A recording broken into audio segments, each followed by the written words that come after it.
Demand curve slopes downward from left to right.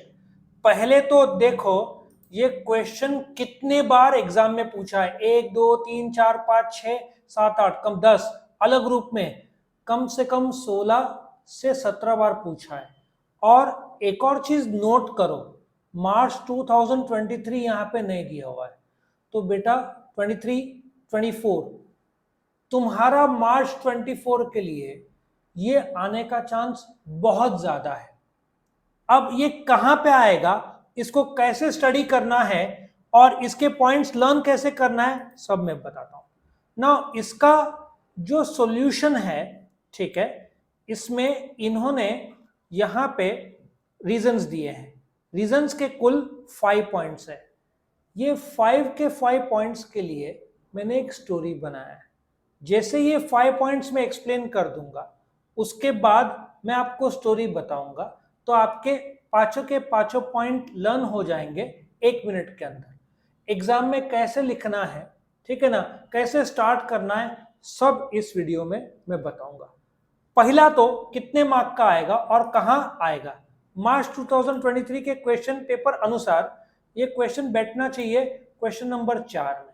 कितने mark का, 12 mark का आता है, 4 मार्क का अटेम्प्ट करना पड़ता है, तो कहां पूछेंगे ये, 4 मार्क के लिए। अब सवाल ये है, क्वेश्चन ये पूछा था, demand curve slopes downward from the left to the right, ठीक है। तो अभी हम क्या करेंगे, पहले तो डिमांड कर्व क्या होता है। डिमांड कर्व इस डिमांड शेड्यूल का ग्राफिकल रिप्रेजेंटेशन है, डू यू एग्री। पहला लाइन क्या बोलोगे, लेकिन एग्री और disagree. Demand curve goes downward from the left to the right. क्या आपको line left to right downward दिख रही है, दिख रही है डाउनवर्ड्स। सो यू एग्री और डिसएग्री, एग्री है। आपका फर्स्ट लाइन क्या होगा, I agree with the above statement. कितना मार्क मिलेगा, 1 मार्क। एक्सप्लेनेशन का कितना, 3 मार्क। एक्सप्लेनेशन का पहला लाइन, आप डिमांड कर्व को डिफाइन करेंगे। Demand curve is also called as demand graph. Point number 2, demand curve is the graphical representation of the demand schedule. Now, point number 3, the reason that ये जो price घट रहा है तो quantity बढ़ रहा है, जिसके वजह से ये लेफ्ट टू राइट डाउनवर्ड जा रहा है, वो हम कारण देखेंगे एक एक करके। रेडी। कारण number 1, law of diminishing marginal utility. आपको चैप्टर नंबर 2 में यूटिलिटी एनालिसिस नाम का चैप्टर है, उसमें एक law of diminishing marginal utility है। मैं आपको एक एग्जांपल देता हूँ। आपको बहुत जोरों की भूख लगी है, मैं आपके हाथ में 1000 रुपया देता हूँ और बर्गर खाने को बोलता हूँ, बहुत जोरों की भूख लगी है, या शॉर्मा खाने को बोलता हूँ। डू यू एग्री कि उस शॉर्मा में जो भूख पूरा करने की जो क्षमता है, पहला शॉर्मा सबसे ज्यादा भूख पूरी करेगा, उसके बाद सेकंड का जो जो इंपॉर्टेंस है, सेकेंड थर्ड फोर्थ फिफ्थ का बढ़ेगा कि घटते जाएगा, घटते जाएगा, कॉमन सेंस है। तो law of diminishing marginal utility मैं आपको ग्राफ के थ्रू बताता हूं। सपोजिटली, डू यू एग्री कि आप पहला बर्गर खाया, दूसरा बर्गर खाया, तो क्या आपका, क्या बोलते हैं, यूटिलिटी कम होते जाएगा। Do you agree. तो ऐसा सोचो कि आप शॉर्मा या बर्गर ज्यादा खाओगे तो यूटिलिटी कम होएगा, और जब विपरीत ऑपोजिट दिशा में जब जाते हैं तो उसको हम क्या बोलते हैं, नेगेटिव स्लोप। नेगेटिव मतलब डाउनवर्ड स्लोपिंग। समझ में आ रहा है। या एक घटा, यूटिलिटी घटेगा क्योंकि क्वांटिटी बढ़ रहा है। तो क्या आपको पॉइंट नंबर 1 क्लियर हुआ। Law of diminishing marginal utility ये बोलता है, एक ही गुड्स आप लगातार एक के बाद कंज्यूम करते हो, क्वांटिटी तो बढ़ रहा है बट उसका जो बेनिफिट है कम हो रहा है, ऑपोजिट हुआ ना। तो ये पहला कारण हुआ। सब लोग क्लियर है, यस और नो। कारण number 2, income effect. Let us take one example. आपको जीन्स खरीदनी है, 2000 रुपए पापा ने आपको दिए। आपने, let us assume for the time being कि एक किलर की जीन्स 2000 की आती है, ऐसा सोचो, नहीं आती लेकिन सोचो। और वो दिन एक चमत्कार हो जाता है, आप जाते हो तो स्टॉक क्लियरेंस सेल 75%, आपको लगता है डिफेक्टिव है, लेकिन आप चेक करते हो तो नई जैसी रहती है। आपको बोलता है 500 रुपए में हम देंगे। तो आप कितना पे करने के लिए तैयार थे? 2000। और 500 रुपया आपका कितना बच रहा है? व्हाट यू सेव, टेक्निकली उसको रियल इनकम बोलते हैं। सेव हुआ ना। बट आज का जनरेशन अलग है, वो थोड़ी बोलेगा पिताजी ये 1500 रुपये वापिस ले लो। No no no no no, आप बोलोगे 4 जींस दे, नीली काली और जितनी फटी हुई थिगड़ा जो है ना कपड़े का सब दे, 4 जींस लेकर आओगे। पप्पा को बोलोगे पप्पा मैंने 4 जींस ली, पप्पा शौक में, पप्पा बोलेंगे रास्ते से लिया, तो बोलोगे नहीं किलर दुकान से लिया। अब देखो इसका ग्राफिकल रूप, दाम आपका जो 2000 स्पेंड होना था वो कितना हुआ? 500। सो आपने जीन्स ज्यादा ले ली ना, आपका 1500 जो बच गया, तो आपने क्वांटिटी बढ़ा दिया क्योंकि दाम 2000 का 500 हो गया था। सो यहाँ पे दाम कम हो रहा है तो आपने जीन्स की क्वांटिटी बढ़ा दी है। तो ये कारण नंबर 2, इनकम इफेक्ट, कि जब रेट कम होता है तो आपका सेविंग्स होता है। ये सेविंग्स को रियल इनकम बोलते हैं। और आजकल के जनरेशन पैसा वापस नहीं करते बेटा। पापा ने आपको 5000 दिया, आप पूरा 5000 उल्टा कम पड़ा तो आप बोलोगे पापा कम पड़ गया और 500 निकालो, बराबर है। लेकिन नो नो नो, हमारा जनरेशन रिटर्न करता था कि पिताजी पैसा बच गया वापस ले लो, पापा बोलते थे रख ले, नॉर्मली सबके, और मेरे तो बोलते थे। लेकिन आजकल के जनरेशन ऑफर भी नहीं करता, पूरा उड़ा के आता है बचाना नहीं है आज का जनरेशन। सो जहां आपको डिस्काउंट सेल मिला वहां पे आप जो पैसा था पूरा खर्चा कर दोगे लेकिन क्वांटिटी बढ़ा दोगे। समझ में आया? दूसरा। तीसरा सब्स्टिट्यूशन इफेक्ट है। Let us take one example. Pepsi और कोक का दाम है 20-20 रुपए का बॉटल। कितना 200 ml आता है ना, 250 ml आता है, ठीक है। नाउ सपोजिटली नॉर्मल में इंडियन कस्टमर्स की बात कर रहा हूं, तुम्हारे सामने 2 बॉटल रख दिए जाए और सडनली सेलर बोलता है कि दाम थम्स अप का 15 रुपया कर दिया है। तुम पेप्सी पीते हो, लेकिन सेलर बोलता है थम्स अप का दाम इस 15 हो गया है। What will you do? आप पेप्सी छोड़ के सब्स्टिट्यूट करोगे पेप्सी को थम्स अप के साथ? कुछ लोग इंडिया का क्राउड है, इंडिया का क्राउड हाईली प्राइस सेंसिटिव है। डीमार्ट में चीजें सस्ते मिलते हैं, इसलिए डीमार्ट काफी जोरों में चल रहा है, उसका प्रॉफिट लगातार बढ़ रहा है बिकॉज उसके pricing is very competitive. Online को कम्पीट करता है वो। ऑनलाइन के प्राइसेस जैसे थोड़े से ज्यादा है, लेकिन ऑफलाइन जो भी जाते हैं उनको बहुत अच्छे रेट में मिलता है। सो डू यू एग्री, तुम पेप्सी छोड़ के क्या लोगे? थम्स अप लोगे सब्सिडी। और इसमें एक और पॉइंट है, आप ही नहीं, जो नए कस्टमर्स भी तो जुड़ जाएंगे, न्यू कंज्यूमर्स, जिसने थम्स अप पिया नहीं है लेकिन देख रहा है 15, तो वो क्या बोलेगा? मैं भी खरीदूंगा। नए कंज्यूमर्स तो जुड़ते ही हैं। जैसे मुझे किसी ने बोला डीमार्ट जाकर, मेट्रो पता है ना, मैं मेट्रो जाता था और इधर एक स्टार मॉल, ऐसे वो दिन जा रहे थे, चलो जाते हैं, मतलब डीमार्ट सबसे सस्ता है एज कंपेयर टू ऑल, ठीक है ना। तो फर्क पड़ता है, when you go first time, new consumer उनको मिलते हैं। अच्छा, अब फोर्थ ले लेते हैं, मल्टीपर्पज यूजेस। जो सिलेंडर है वो कुकिंग के लिए यूज होता है, लेकिन इंडिया में बहुत सारे लोग गैस गीजर के तौर पर यूज करते हैं। Do you agree? और बहुत सारे लोग, अभी तो कम हो गया, बट कार के पीछे सिलेंडर लगा के एलपीजी गैस भरते थे। मारुति ने एक ऑफिशियल गाड़ी भी लॉन्च की थी उसका, एलपीजी डियो, अभी भी शायद है उसका, बंद कर दिया, अभी बंद कर दिया, डिसकंटिन्यू, क्योंकि इलेक्ट्रिक गाड़ियों की तरफ सब शिफ्टिंग हो रहा है।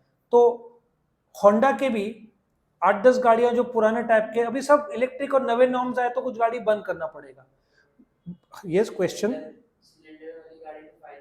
मैं बोलता हूं फायदा क्या है, मैं देखा हूं, लाइव देखा हूं मैं, I will answer you. Electricity का जो बिल आता है as compare to that cylinder बहुत लोगों को सस्ता पड़ता है। जब फैमिली बढ़ा रहता है ना, तो because you stay in a good house, Nashik में आप 20%, 10 to 20% लोग गैस गीजर यूज करते हैं। आप चले जाओ, मिडिल क्लास आदमी जो 12-15 हजार कमाता है, उसको गैस गीजर सस्ता पड़ता है, लोग यूज करते हैं। बट उसमें एक ट्रेजेडी बताता हूं क्या है।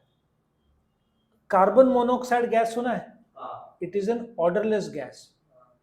बहुत सारे डेथ हुए हैं ड्यू टू गैस गीजर। आप नहा रहे रहते, आपको पता नहीं है, उसमें कुछ भी चीज जलेगा तभी तो पानी गर्म होगा, तो वो छोड़ता है कार्बन मोनोऑक्साइड, और आपने पूरा बाथरूम पैक किया हुआ है।